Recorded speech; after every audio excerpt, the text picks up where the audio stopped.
நடந்த ஒரு நிகழ்வுல 39 பேர் வந்து இறந்துருக்காங்க. அவங்களுக்காண்டி 39 பேர்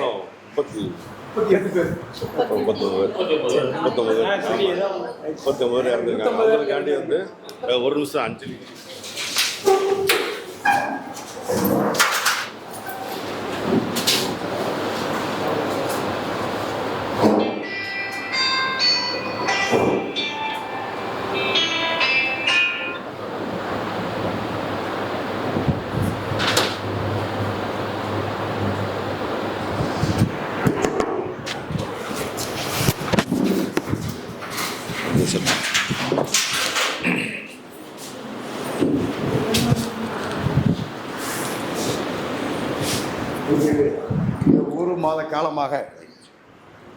இந்த ஒரு மாத காலமாக 1977 நிலவே அகாடமி இந்த கல்விக்கூடத்தில் நீங்கள் என்ன செய்திருக்கீங்க?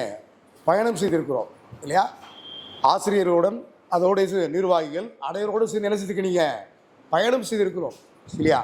அந்த பயணத்துக்கு நல்ல ஒரு வெற்றி கிடைக்கும் என்று நாம் அனைவரும் என்ன செய்கிறோம்? நம்புகிறோம். சரியா?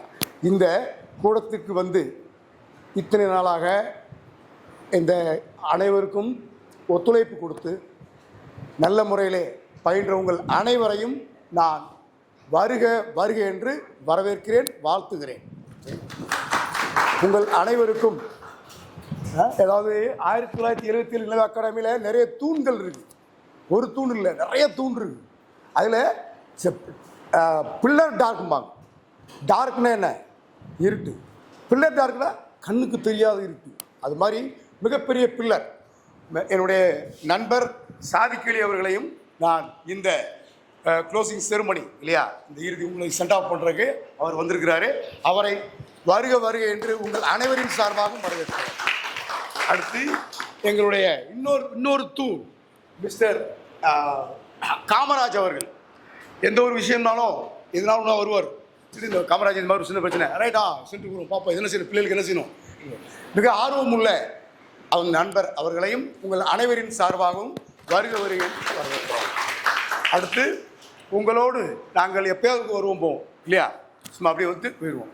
ஆனால் இந்த 2 மாத காலமாக எல்லா ஆஃப்லைன் கிளாஸ் சனியார் எல்லாம் மிக கடமையுடனும் ரொம்ப கடமை கமிட்மெண்ட் இல்லையா, ரொம்ப கமிட்மெண்ட்டோடு உங்களோடு பயணித்த ஆசிரியர் கண்ணன் சார் அவர்களையும் உங்களுக்கு வரவேற்கிறேன். அடுத்தபடியாக உங்களுக்கு தெரியும் மேடம் மேத்ஸ் இருக்கிறாங்க இல்லையா, மேடம் சாரா மேம் அவர்களையும் உங்கள் அனைவரின் சார்பாக வருவது. ஆனால் இந்த ஒரு சின்ன விஷயம் என்னன்னா, சாரா மேமுக்கு நிறைய டியூட்டி சரியா. கண்ணன் சாருக்கு வந்து அகாடமி ரைட் அதோட இருக்குவார். ஆனால் இப்போ தான் கொஞ்சம் சாருங்க வேலை கிடச்சி போயிருக்கிறாரு. அதுக்கு முன்னாடி வரைக்கும் எப்படியா இருப்பார். சாரா மேமுக்கு வந்து அப்படி இல்லை. அவங்க ஒர்க் பண்ணுறவங்க இல்லையா, அவர் அமைப்பாளர். அவங்க அங்கே போகணும் இங்கே போகணும், கவர்மெண்ட் டியூட்டிஸ் மீட்டிங்கு எல்லாம் இருந்தாலுமே அவங்க இதுக்குன்னு சொல்லி உங்களுக்குன்னு சொல்லி என்ன செய்யுது நேரத்தை ஒதுக்கி அவங்க நேரம் என்ன செஞ்சுருக்காங்க, இது கிளாஸ் பண்ணிருக்காங்க. அதனால் மீண்டும் ஒரு முறை அவர்களை வருக என்று வர்றாங்க. அதுக்கு மேலே நம்ம அகாடமி முதல்ல ஆரம்பிச்சப்பில் இருந்து இல்லையா, டிஎன்பிசி கிளாஸாக இருக்கட்டும் அல்லது போலீஸுக்கு அந்த கிளாஸாக இருக்கட்டும், இன்ஸ்பெக்டருக்குரியது, இப்போ டிஆர்பிக்குரியது எல்லா கிளாஸும் எல்லாம் எந்த whatever maybe the program அவங்களுடைய கீதா மேமுடைய இதில் பதிவு இல்லை, அவங்க இங்கே என்ன செய்வாங்க, அவங்க பாடம் எடுப்பாங்க. அவர்கள் உங்கள் அனைவரின் சார்பாக வருக என்று வரவேற்கிறேன். சரியா? சரி, நான் உங்களுக்கு சொல்லுவதெல்லாம் பேர் உண்டு. ஹரி சார், ஹரி உங்களோடு என்னது பயணிச்சவர், நிறைய பயணங்கள் அவருக்கு இல்லையா, அவர்களையும் ஹரி அவர்களையும் உங்கள் அனைவரின் சார்பாக வரவேற்கிறேன். ரைட், நான் ஒரு சில வார்த்தைகளை மட்டும் சொல்லி என்னுடைய உரையை முடிச்சுவேன். அதாவது வேற ஒன்றும் இல்லை. சீன பெருந்தலைவர்னு சொல்லுவாங்க. சீன பெருந்தலைவர் மாசே துங்குன்னு சொல்லுவாங்க. அவர் வந்து செல்லமாக வந்து மாவோன்னு அழைப்பாங்க.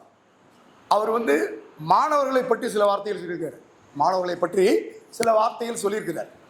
என்ன சொல்லியிருக்கிறார்னா, மாணவர்கள் வந்து எழுதப்படாத காகிதங்கள். எப்படி மாணவர்கள் வந்து எழுதப்படாத காகிதங்கள், எம்டி பேப்பர்ஸ். எம்டி பேப்பரை வந்து ஒரே விலை கொடுத்து எல்லாருமே வாங்குவோம் இல்லையா.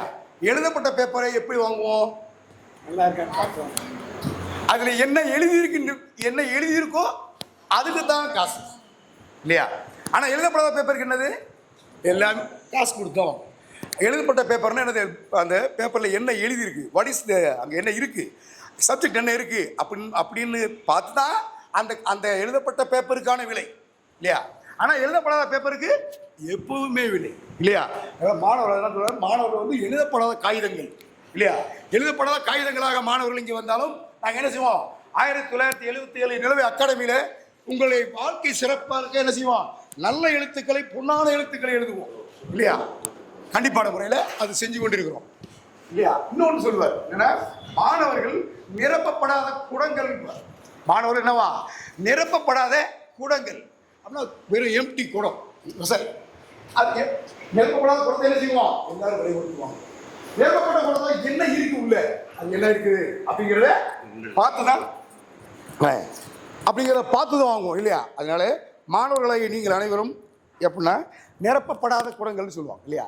அப்போ இந்த அகாடமியில் என்ன பண்றோம்னா, நிரப்பப்படாத குடங்களாக இருக்கக்கூடிய மாணவர்களை, உங்களை போன்றவர்களை என்ன செய்வோம்?